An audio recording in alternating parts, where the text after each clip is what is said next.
तो दोस्तों आज तारीख हो गया 3 जनवरी 2026 और कल से केदारनाथ धाम में 2026 का पहला बर्फबारी शुरू हो गया है और नज़ारा अभी कुछ ऐसे हो चुका है। अभी धाम पूरा सूखा नहीं है, अभी बर्फ हल्की मात्रा में जम चुकी है। अगर ऐसे ही लगातार अभी बर्फबारी होगा तो पूरा केदारनाथ धाम बर्फ से ढक जाएगा। कुछ दिन पहले पूरा केदारनाथ धाम सूखा था, कोई बर्फ नहीं था, लेकिन कल से बर्फ गिरना शुरू हो चुका है और ठंडा भी अभी बढ़ गया है। बहुत से लोगों का सवाल रहता था कि केदारनाथ धाम में बर्फ क्यों नहीं गिर रहा है और कब से गिरेगा।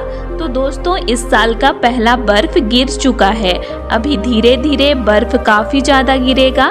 इसी के साथ बहुत से लोग ये भी जानना चाहते हैं कि क्या बर्फबारी ज्यादा बढ़ेगी और आगे क्या होने वाला है और जो अभी बर्फ गिर रहा है इससे क्या क्या खतरा हो सकता है। तो आप लोग वीडियो को पूरा देखिए, सारी जानकारी मिल जाएगी। हर हर महादेव, जय श्री केदार। तो दोस्तों जनवरी का महीना केदारनाथ धाम के लिए सबसे कठिन महीनाओं में से एक होता है। अब जब बर्फबारी शुरू हो चुकी है तो हालात धीरे धीरे और ज्यादा गंभीर होते जाते हैं। तापमान बहुत नीचे चला जाता है, हवा तेज और ठंडी हो जाती है, रास्तों पर बर्फ जमने लगती है, दिन में भी धूप बहुत कम समय के लिए निकलती है और शाम होते होते पूरा इलाका फिर से जमने लगता है। जैसे ही बर्फ गिरना शुरू होता है सबसे पहले जो चीज बदलती है वह है रास्तों की स्थिति। पैदल रास्ते फिसलन भरे हो जाते हैं, बर्फ के नीचे पत्थर दिखाई नहीं देते हैं। एक गलत कदम बड़ा हादसा बन सकता है। इसके बाद नेटवर्क लगभग खत्म हो जाता है, बिजली की व्यवस्था प्रभावित होती है, कोई आपात मदद तुरंत पहुंचना मुश्किल हो जाता है। यानी बर्फबारी सिर्फ सुंदर नहीं होती, वह अपने साथ बहुत सारी मुश्किलें भी लेके आती है। बहुत से लोग पूछते हैं जब बर्फ गिर रही है तो लोगों को क्यों नहीं जाने देते हैं। तो दोस्तों इसका कारण डर नहीं, अनुभव है। जनवरी में कोई नियमित यात्रा नहीं होती है, मंदिर के कपाट बंद होते हैं, वहां रहने वाला कोई व्यक्ति आम नहीं होते हैं, सिर्फ सुरक्षा से जुड़े सीमित स्टाफ रहते हैं और मौसम पर नजर रखने वाले लोग रहते हैं। ऐसे में किसी भी आम यात्री का पहुंचना खुद को खतरे में डालना होता है। बर्फ गिरने के बाद सब कुछ शांत लगता है, लेकिन असल खतरा इसी शांति में छिपा होता है। बर्फ के नीचे रास्ता गायब हो जाता है, अचानक मौसम बदल जाता है, तेज बर्फीली हवाएं चलती है, ऑक्सीजन की कमी होने लगती है और सबसे बड़ी बात अगर कुछ हो गया तो मदद पहुंचाने में कई घंटे या कई दिनों का भी समय लग जाता है। इसीलिए कोई भी श्रद्धालु को जनवरी के महीने में केदारनाथ धाम जाने नहीं दिया जाता है और इसीलिए बर्फबारी अभी किसी को देखने को नहीं मिलता है। तो आप लोग घर में ही बैठकर वीडियो के माध्यम से बर्फबारी का आनंद उठाइए। अभी यह समय जाने का नहीं है, समझने का है। बर्फबारी का मतलब यह नहीं कि भगवान बुला रहे हैं। कई बार प्रकृति हमें रुकने का संकेत देती है ताकि हम सुरक्षित रह सकें। जनवरी 2026 में केदारनाथ धाम यात्रा के लिए नहीं, धैर्य के लिए है। अब सवाल यह है आगे बर्फबारी और बढ़ेगी या नहीं, आने वाले दिनों में क्या हालात होंगे केदारनाथ धाम के और लोगों को क्या बिल्कुल नहीं करना चाहिए। चलिए मैं बताती हूँ। तो जब बर्फ गिरती है तो लोग सोचते हैं रास्ता बस सफेद हो गया है, लेकिन सच्चाई यह है कि बर्फ रास्ते को पूरी तरह बदल देती है। जहाँ पहले पत्थर थे वहाँ बर्फ की परत, जहाँ ढलान थी वहाँ फिसलन और जहाँ रास्ता था वहाँ पहचान खत्म हो चुका होता है। सबसे खतरनाक बात यह है बर्फ के नीचे आपको पता ही नहीं चलता कि जमीन है या खाई। एक गलत कदम और इंसान संभलने का मौका भी नहीं पाता है। तो बर्फबारी के साथ सिर्फ जमीन नहीं बदलती, हवा भी बदल जाती है।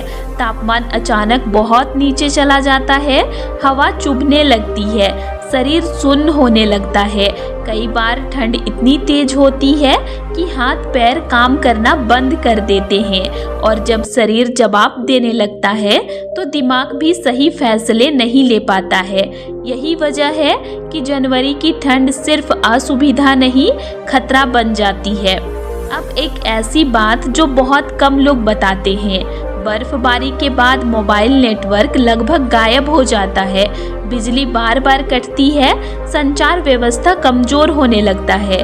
अगर कोई मुसीबत आ गया तो फोन लगना भी मुश्किल हो जाता है और पहाड़ों में जब संपर्क टूट जाता है तो इंसान खुद पर ही निर्भर रह जाता है। इसीलिए यहाँ सब ठीक हो जाएगा वाली सोच बहुत खतरनाक हो सकती है। केदारनाथ का मौसम बहुत तेजी से बदलता है। सुबह थोड़ा साफ, दोपहर में बादल और शाम तक फिर से बर्फ गिरना शुरू हो जाता है। यह बदलाव बिना किसी चेतावनी के होता है। जो व्यक्ति मौसम को हल्के में लेता है वह अक्सर फंस जाता है। इसीलिए कहा जाता है हिमालय में मौसम से बहस नहीं किया जाता है, उसे माना जाता है। जब बर्फ बढ़ने लगती है तो प्रशासन का पहला काम होता है लोगों को दूर रखना, रास्ते पूरी तरह बंद कर देना, किसी को आगे जाने की अनुमति नहीं मिलती है। सुरक्षा बल अलर्ट पर रहता है। यह सब किसी को रोकने के लिए नहीं, जान बचाने के लिए किया जाता है। इसीलिए जब कहा जाए मत जाइए तो उसे डर नहीं, अनुभव समझिए। और सबसे बड़ी गलतफहमी यह होती है अगर बर्फ गिर रही है तो फोटो लेने चले क्या। लेकिन दोस्तों, केदारनाथ पिकनिक स्पॉट नहीं है। यहाँ की सुंदरता सम्मान मांगती है, लापरवाही नहीं। जो लोग सिर्फ तस्वीर के लिए जाते हैं वे अक्सर खुद को और दूसरों को मुसीबत में डाल देते हैं। जनवरी 2026 में बर्फबारी के बाद लोगों को यह चीजें बिल्कुल नहीं करनी चाहिए। जिद करके जाने की कोशिश, बिना जानकारी, अफवाहों पर भरोसा, सोशल मीडिया वीडियो देखकर फैसला करना, मौसम को हल्के में लेना। अगर आप सच में बाबा केदारनाथ को मानते हैं तो सबसे पहले अपनी और अपने परिवार की सुरक्षा को मानिए और जनवरी में यात्रा करने का बिल्कुल भी नहीं सोचिए। बर्फबारी शुरू हो चुकी है, अभी नज़ारे तो काफ़ी सुंदर होने वाले हैं। कुछ दिनों में काफ़ी बर्फ देखने को आप लोगों को मिलेगा, लेकिन कोई भी यात्रा करने के बारे में नहीं सोचिएगा क्योंकि मंदिर का कपाट बंद है। अप्रैल महीना में खुलेगा, अभी बंद है, अभी किसी को जाने वैसे भी नहीं मिलता है। तो ज़बरदस्ती और बिना परमिशन का जाने का कोशिश आप लोग नहीं कीजिएगा। और मैं आप लोगों को जब तक कपाट बंद है जाने के लिए इसीलिए मना कर रही हूँ क्योंकि जब बर्फ 1-2 दिन गिरती है तो वह सुंदर लगती है, लेकिन जब बर्फ लगातार कई दिन गिरती रहती है तो वह भारी हो जाती है। रास्तों पर बर्फ की मोटी परत जम जाती है, चलना लगभग नामुमकिन हो जाता है। पैरों के नीचे जमीन का अंदाजा नहीं रहता। सबसे बड़ा खतरा होता है कि आप समझ ही नहीं पाते हैं कि आगे रास्ता है या ढलान। यही वजह है कि लगातार बर्फबारी सबसे ज्यादा खतरनाक मानी जाती है। अब एक बहुत गंभीर बात को समझिए, जब पहाड़ों पर बहुत ज़्यादा बर्फ जमा हो जाती है तो वह किसी भी समय नीचे की तरफ खिसक सकती है। इसे ही कहते हैं बर्फ का खिसकना। यह बिना आवाज़ के भी हो सकता है और बहुत तेज भी। और जब ऐसा होता है तो रास्ता, पेड़, पत्थर सब कुछ उसके साथ बह जाता है। इसी वजह से जनवरी में पहाड़ी इलाकों में लोगों को जाने से रोका जाता है। ठंड का असर एकदम से नहीं दिखता, पहले हाथ सुन्न होते हैं, पैरों में जान कम लगती है, शरीर थकने लगता है, फिर बोलने में दिक्कत, सोचने की क्षमता कम, फैसला लेने में गलती। और सबसे खतरनाक बात यह है, इंसान को लगता है सब ठीक है जबकि शरीर अंदर से हार मान रहा होता है। इसीलिए जनवरी की ठंड सबसे धोखा देने वाली होती है।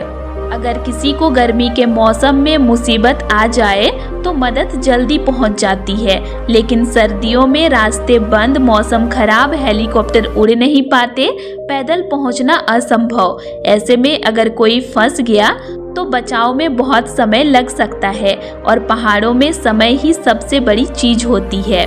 तो दोस्तों, प्रकृति हमें हमेशा संकेत देती है। जब रास्ते बंद हो, जब मौसम बिगड़ा हो, जब बर्फ लगातार गिर रही हो, तो इसका मतलब होता है अभी रुक जाओ।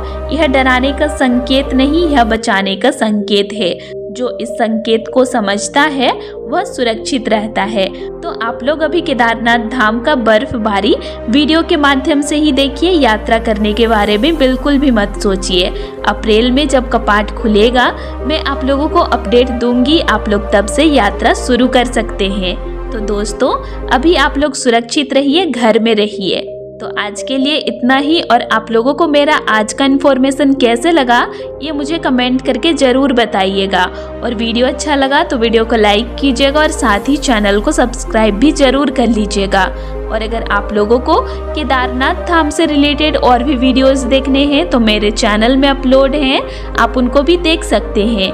तो चलिए फिर मिलते हैं एक नई वीडियो के साथ। Thanks for watching.